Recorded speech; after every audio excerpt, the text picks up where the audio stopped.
नमस्कार साथियों, स्वागत है आप सभी का कौटिल क्लासेज के यूट्यूब चैनल पर। और मैं धर्मेंद्र नरूका आप लोगों के साथ जुड़ गया हूं। आज के सेशन में हम एसएससी सीजीएल के सिलेबस को लेकर डिस्कशन करेंगे और फिर मैं वो प्लानिंग भी आप लोगों के साथ शेयर करूंगा, जिसके माध्यम से आप अपनी प्रिपरेशन को एक बेहतर दिशा दे सकते हो और अपनी प्रिपरेशन को एक सिस्टमेटिक तरीके से आप जारी रख सकते हो। देखो, अगर हम लोग सिलेबस की बात करते हैं तो आपका पूरा सिलेबस जो है इंग्लिश लैंग्वेज का वो 3 हिस्सों में डिवाइड है आपका। ठीक है भाई, तो हम एक बार देखो इंग्लिश लैंग्वेज को लेकर बातें कर रहे हैं। अब आपका जो पेपर यहां पूछा जाता है, अगर आप प्रीवियस पेपर को उठाकर देखोगे तो आप चीजों को बड़े आसानी से समझ सकते हो। अब एक पार्ट तो आपका ग्रामर से संबंधित हो जाता है, एक तो आपका ग्रामर से संबंधित हो गया। सेकंड जो है आपका that is vocabulary. Second portion आपका किससे संबंधित है? वोकैबुलरी से संबंधित है। और थर्ड पोर्शन जो है वो आपका कॉम्प्रिहेंशन से संबंधित है। यानी पूरा सिलेबस जो है वो इन 3 टॉपिक्स को लेकर है आपका। एक तरफ तो आपका ग्रामेटिकल पोर्शन हो गया, एक तरफ आपका वोकैबुलरी हो गया और एक तरफ कॉम्प्रिहेंशन हो गया। अब कहां से कितने क्वेश्चंस आते हैं हम एक एक सेगमेंट को लेकर चर्चा करेंगे। अगर हम ग्रामेटिकल पोर्शन की बात करें तो यहां एक टॉपिक जो आपके बनता है वो है स्पॉटिंग एरर्स। स्पॉटिंग एरर्स, अगर हम प्रीलिम्स की बात करें तो प्रीलिम्स में 1 या 2 क्वेश्चन जो है एरर के आपको देखने को मिलते हैं।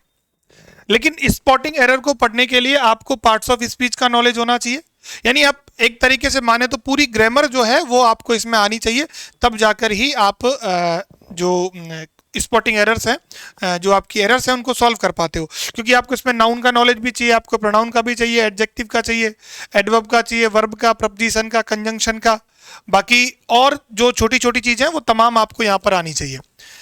इसके अलावा जो दूसरा पॉइंट मैं आप लोगों को बता रहा हूं वो आपका एक तो है पैसिव वॉइस।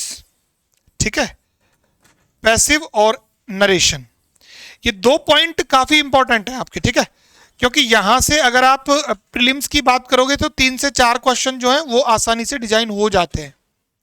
ठीक है, 3 से 4 क्वेश्चन आपके यहां से डिजाइन हो जाएंगे पैसिव और नरेशन से। और 10th से भी क्वेश्चन कई बार पूछ लिए जाते हैं। बाकी आपके जितने भी ग्रामेटिकल टॉपिक्स हैं वो स्पॉटिंग एरर में ही इंक्लूड होंगे। बाकी सीधे क्वेश्चन अगर आते हैं तो वो पैसिव वॉइस से आता है, या फिर आपका नरेशन से आएगा, या फिर 10th से कुछ क्वेश्चन जो है वो आपके बन सकते हैं। लेकिन मेजर पार्ट भी 10th का स्पॉटिंग एरर से पूछा जाता है। तो ग्रामेटिकल पोर्शन में से सीधे क्वेश्चन जनरली नहीं आते हैं, और आते हैं वो आपके ऐसे मान के चलो कि 5 क्वेश्चन का एरिया आपका प्रीलिम्स में होगा। अभी हम जो बात कर रहे हैं ना वो सीजीएल प्रीलिम्स को लेकर कर रहे हैं। ठीक है, मेंस की बात तो अभी हम बाद में करेंगे, पहले प्रीलिम्स को हम फोकस कर रहे हैं, तो प्रीलिम्स को लेकर ही बातें कर रहे हैं। अब वोकैबुलरी जो है, वोकैबुलरी आपके एक इंपॉर्टेंट पार्ट है। वोकैबुलरी में आप लोगों से क्वेश्चन जो है आपसे पूछे जाएंगे।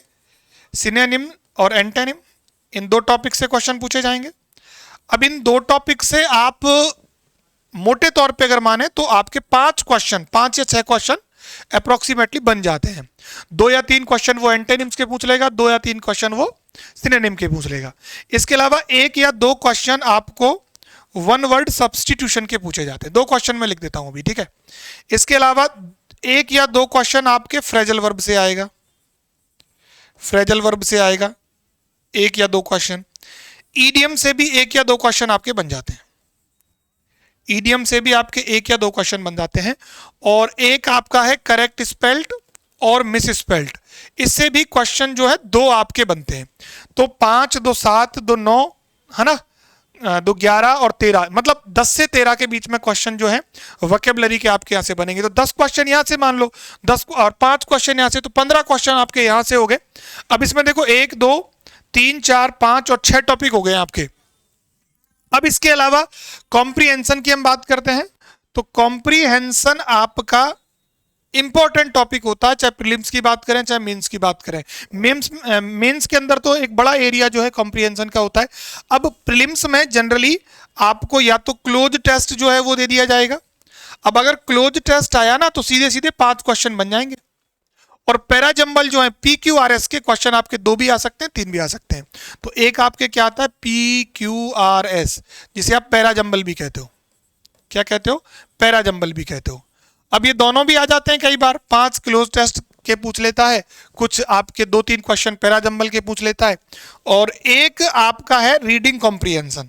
अभी प्रीलिम्स में कुछ एग्जाम्स से रीडिंग कॉम्प्रिहेंशन को नहीं पूछा जा रहा, इन दोनों टॉपिक्स को ज्यादा पूछा जा रहा है।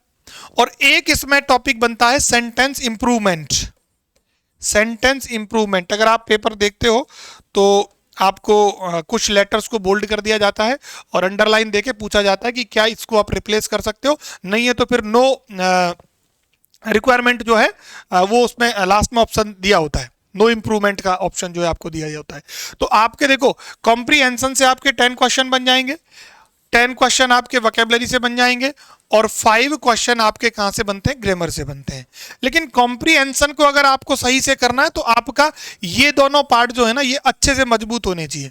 यानी अगर आपको चीजों को कनेक्ट करना है तो आपका ग्रामेटिकल पोर्शन अच्छा होना चाहिए, वोकैबुलरी भी अच्छा होना चाहिए, तभी आप प्रॉपर तरीके से आंसर जो है वो कर पाओगे। अदरवाइज वहां पर लैक होगा और आपसे गलती हो जाएगी, आपको तो लगेगा कि सही है लेकिन फाइनल आंसर आएगा वो गलत होगा। तो आपका पूरा की पूरा पेपर जो है यानी 25 क्वेश्चंस और टोटल 50 मार्क्स के आपके आते हैं, तो वो इस सिलेबस को लेकर ही रहता है।